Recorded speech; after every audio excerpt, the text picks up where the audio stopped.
Ẹ kú dédé wòyí o, ìròyìn lérèfé ni mo mú wá sí etí ìgbọ́ yín láti ẹnu ọmọ yín ìyáàfin Lydia Ọbọ́falẹ́yẹ. Gómìnà ìpínlẹ̀ Ọ̀ṣun Adémọ́lá Adélékè ti rìnrìn àjò lọ sí orílẹ̀-èdè United States US fún ayẹyẹ ìgbéyàwó ọmọ ẹ̀gbọ́n rẹ̀, gbajúgbajà òǹkọrin nni David Adeleke tí gbogbo ènìyàn tún mọ̀ sí Davido. Ìròyìn yìí ló pe gbogbo ènìyàn sí ìrántí wípé Davido fìdí ọ̀rọ̀ náà múlẹ̀ wípé òun àti ìyàwó òun Chioma Avery Rowland ni àwọn yóò lọ sí Miami ní Florida nínú oṣù kẹjọ August ọdún 2025 láti lọ ṣe ìgbéyàwó alárédè White Wedding. Ìròyìn náà ló tún rán wa létí wípé ó ṣe ìkéde ìgbéyàwó náà nínú ìfọ̀rọ̀wánilẹ́nuwò lórí ètò The Breakfast Club tí orí afẹ́fẹ́ ní ọjọ́ Ìṣẹ́gun tí í ṣe ọjọ́ kẹjọ oṣù kẹrin ọdún tí a wà nínú rẹ̀.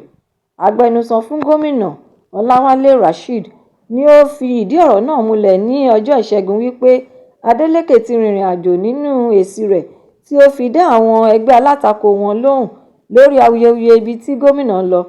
Gómìnà Adeleke náà ló fi orílẹ̀-èdè Nàìjíríà sílẹ̀ ní ọjọ́ díẹ̀ sẹ́yìn láti lọ ṣe àjọyọ̀ ayẹyẹ ìgbéyàwó tí ọmọ ẹ̀gbọ́n rẹ̀ Davido ní orílẹ̀-èdè Amẹ́ríkà pẹ̀lú ọkọ̀ bàálù tí ó jẹ́ ti ẹbí wọn.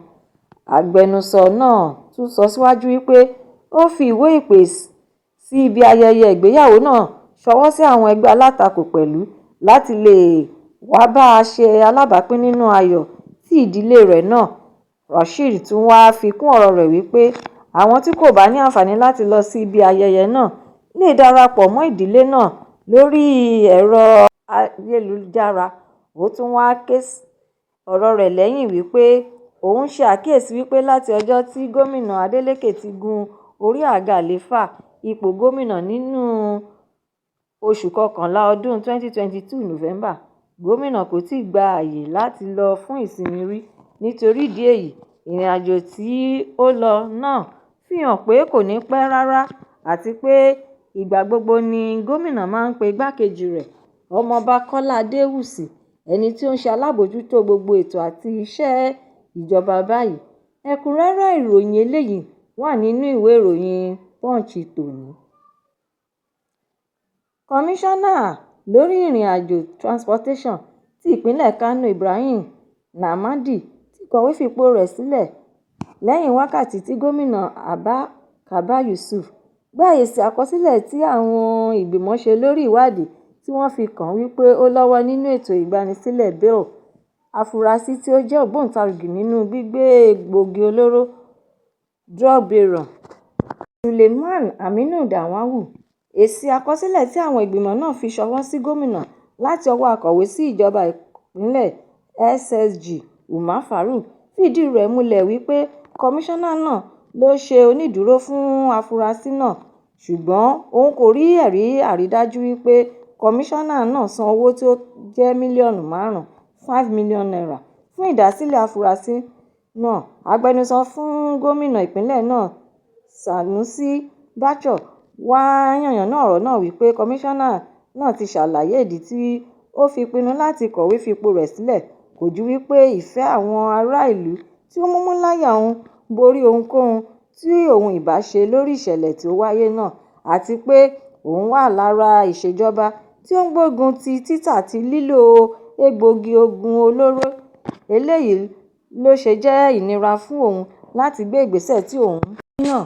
Bí ó tilẹ̀ jẹ́ wípé ọwọ́ òun mọ́, ṣùgbọ́n òun kò lè fojú fo ìwọ̀n èròǹgbà àwọn ará ìlú lórí ìṣẹ̀lẹ̀ náà, àti pé òun gbọ́dọ̀ dáàbò bo ìwà rere tí gbogbo àwọn tí jọ ń kọ́ bọ̀ lápapọ̀, tí òun gẹ́gẹ́ bí ọmọ orílẹ̀-èdè rere gbọ́dọ̀ dáàbò bo òtítọ́, ìgbàgbọ́, ìgbẹ́kẹ̀lé àti ìran rere tí àwọn ènìyàn ti ní nínú àwọn àti ìṣèjọba ti ìpínlẹ̀ náà.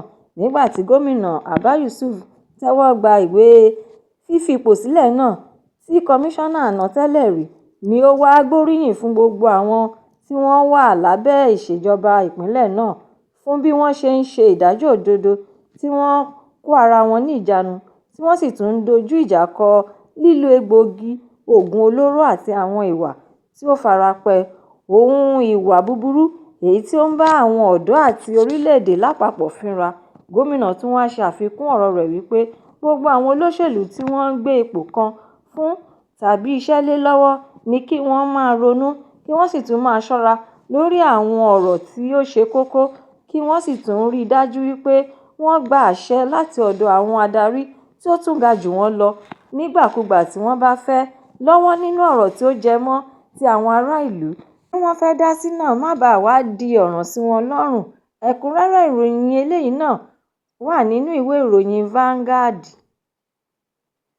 Ìyàwó iléeṣẹ́ ìwé ìròyìn Concord àti ẹni tí ó jáwé olúborí nínú ètò ìdìbò sí ipò ààrẹ ní ọjọ́ 12 oṣù kẹfà ọdún 1993, olóyè MKO Abiola ni ó ti di olóògbé lánàá òde yìí ní déédé agogo 9:15 (9:15 PM). Olùdarí àti alábòójútó iléeṣẹ́ ìwé ìròyìn Concord jẹ́ òǹkọ̀wé ti ìwé ìròyìn Nigeria Daily Newspaper. Gẹ́gẹ́ bí ara àwọn ìyàwó tí ó pọ̀ tí olóògbé olóṣèlú náà ní, arábìnrin yìí ni ó wà lára àwọn tí ó ní ìfaradà nínú gbogbo ìjì, wàhálà, ìdààmú tí àwọn ọ̀daràn ń gbé nípa fífagilé ètò ìdìbò tí ó ní ìtàn mánigbàgbé àti ogun lóríṣiríṣi tí ó jẹyọ láti inú ilé àti iléeṣẹ́ Concord. Ìtàn ìgbésí ayé Dóyin Abiola náà kò ṣẹ̀yìn bí ó ṣe lọ sí ilé ẹ̀kọ́ gíga ti ìlú Ìbàdàn, University of Ibadan, níbi tí ó ti kẹ́kọ̀ọ́ gboyè nínú èdè òyìnbó àti ṣíṣe eré orí ìtàgé, degree in English and Drama ní ọdún 1969. Lẹ́yìn ìgbà tí ó kẹ́kọ̀ọ́ gboyè tán ni ó bẹ̀rẹ̀ sí ní ṣiṣẹ́ pẹ̀lú ìwé ìròyìn Daily Scratch. Níbẹ̀ náà ló ti bẹ̀rẹ̀ sí ní kọ ìwé sínú abala kan nínú ìwé ìròyìn tí wọ́n ń pè ní Tìró, tí ètò náà sọ̀rọ̀ lórí ọ̀rọ̀ nípa àwọn ará ìlú àti ọ̀rọ̀ tí ó ní ṣe pẹ̀lú akọ àti abo ní ọdún 1970. Lẹ́yìn náà ló tún fi iléeṣẹ́ ìwé ìròyìn Daily Scratch sílẹ̀ tí ó tún rìnrìn àjò lọ sí orílẹ̀-èdè Amẹ́ríkà (US) láti tún tẹ̀síwájú nínú ètò ẹ̀kọ́ rẹ̀ fún gbígba oyè ìmọ̀ ẹ̀kọ́ Master Degree nínú ètò ìròyìn. Nígbà tí ó padà dé ni wọ́n gbà á síṣẹ́ gẹ́gẹ́ bí akọ̀ròyìn ní iléeṣẹ́ Daily Times, tí ó sì tún ń làkàkà láti dé ipò ẹgbẹ́ àwọn akọ̀ròyìn. Ó tún wá padà lọ sí ilé ẹ̀kọ́ gíga ti New York University níbi tí ó ti lọ kẹ́kọ̀ọ́ gboyè PhD nípa ìbánisọ̀rọ̀ àti ẹ̀kọ́ ṣíṣe òṣèlú, PhD in Communication and Political Science ní ọdún 1979. Lẹ́yìn ìgbà tí ó parí ẹ̀kọ́ rẹ̀ náà ló tún padà lọ sí iléeṣẹ́ Daily Times, tí wọ́n sì gbé lọ sí ẹ̀ka ìgbìmọ̀ akọ̀ròyìn. Níbẹ̀ ni ó ti ṣiṣẹ́ pẹ̀lú àwọn ènìyàn tí ó ní ìrírí tí ó pọ̀ yanturu, àwọn bíi Stanley Masiban, Dele Giwa àti Ama Ogan.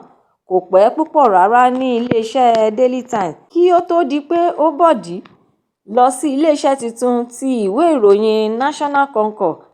Níléeṣẹ́ yìí ni wọ́n ti gbé lọ sí ipò adarí àti alábòójútó ètò ìròyìn kíkọ ní ọdún 1986. Níbẹ̀ ni ó ti jẹ́ obìnrin àkọ́kọ́ ọmọ orílẹ̀-èdè tí yóò dé ipò akọ̀ròyìn ní iléeṣẹ́ ìwé ìròyìn ojoojúmọ́ Daily Newspaper ní orílẹ̀-èdè Nàìjíríà.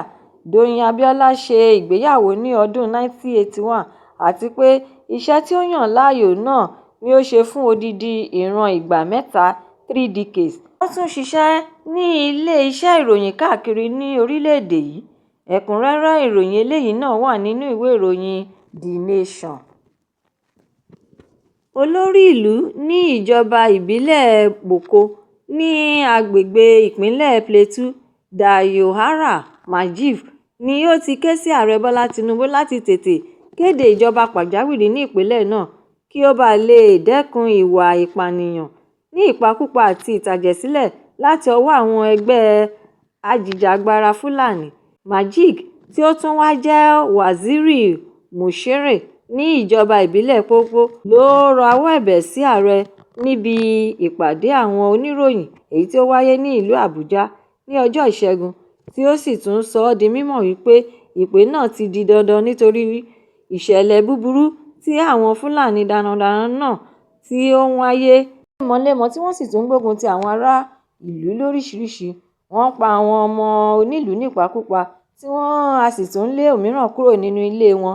Àwọn Fúlàní yóò wá gba ilẹ̀ àwọn ènìyàn náà. Maji tí ó jẹ́ olùdíje fún ipò gómìnà lábẹ́ ẹgbẹ́ òṣèlú Labour Party nínú ètò ìdìbò ti ọdún 2023 ti ìpínlẹ̀ Plateau ni ó tún ṣe àfikún ọ̀rọ̀ rẹ̀ wípé tí ìjọba kò bá tètè so wọ́n lọ́wọ́ kọ́, àfàìmọ̀ kí àwọn Fúlàní darandaran náà má lé gbogbo àwọn ọmọ ìlú kúrò nílùú kí wọ́n sì tún wá sọ ìlú náà di ahoro. Nítorí pé lọ́wọ́lọ́wọ́ báyìí wọ́n ti gba abúlé 7 ní ìjọba ìbílẹ̀ Bokkos. Ó tún wá ní òun pe ìpè yìí kí ìjọba lè mọ̀ wípé iṣẹ́ àti ojúṣe àkọ́kọ́ tí wọ́n gbọ́dọ̀ ṣe ni dídáàbò bo àwọn ènìyàn àti ohun ìní wọn. Ẹ̀kúnrẹ́rẹ́ ìròyìn eléyìí náà wà nínú ìwé ìròyìn Daily Post tòní. Ìròyìn lérèfé tòní kò ní jù báyìí lọ nítorí pé kí n lọ bẹ oge. Ẹ tún pàdé mi lọ́la fún àkọ́tún ìròyìn lérèfé mìíràn láṣẹ Èdùmàrè. Ẹ má ṣe aláìlọ́kàn sí YouTube channel ìròyìn lérèfé. Kí ẹ bá mi subscribe, kí ẹ sì tún bá mi fi èròǹgbà yín ránṣẹ́ sórí rẹ̀ kí ẹ bá lè ní àǹfààní láti máa gbádùn ìròyìn lérèfé síwájú àti síwájú sí i. Ẹ ṣé mo dúpẹ́. Ó dàbọ̀.